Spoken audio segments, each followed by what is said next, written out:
St. Louis is now the latest U.S. city to consider paying reparations to African Americans as compensation for slavery. A special commission will spend 1 year examining the issue before sending recommendations to the city.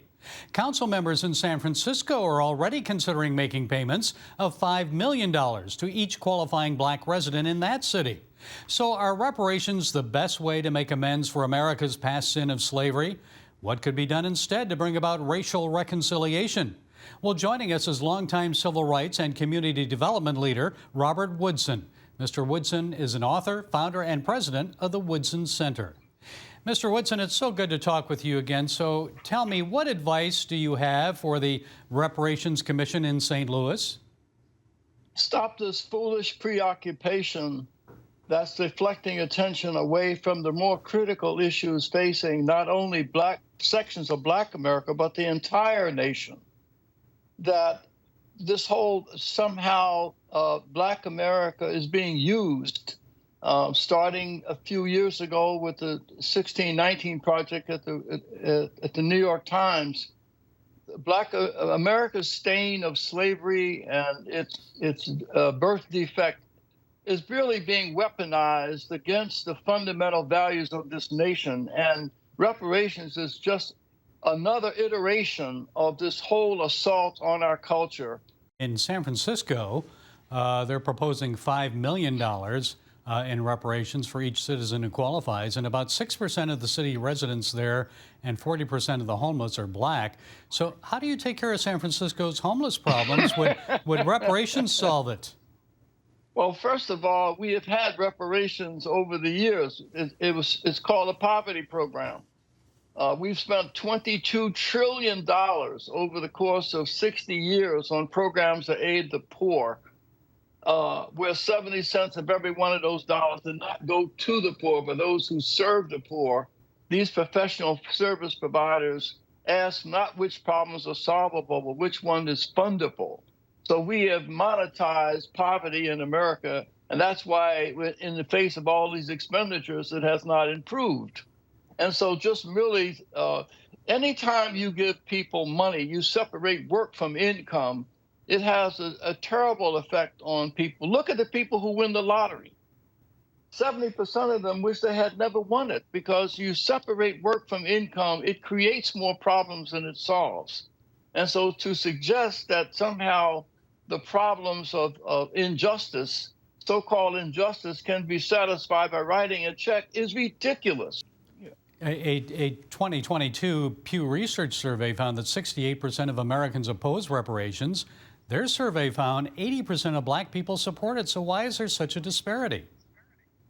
Well, again, a lot of people have been sold in this notion that because of our tortured past on slavery, that somehow this problem can be resolved through the giving of money. I mean, it's just a delusion, and it's not going to solve the problem.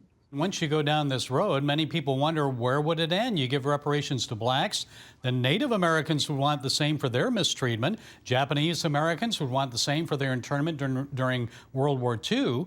So what do you see as the best solution? How can there be forgiveness and racial reconciliation? What needs to be done to make amends for slavery? Well, we should not try to make amends for slavery. None of us should be judged by the worst of what we were in the past. How many of your listeners and viewers believe you should be judged by the worst of what you were in? America is a country of redemption. And so what we do at the Woodson Center is we looked at how Black Americans' response to oppression. It was not to seek recrimination and revenge. We practiced radical grace. We gave an example, for instance, in our essays in 1776 Unites, of Robert Smalls, who was a man born slave in Sumter, South Carolina.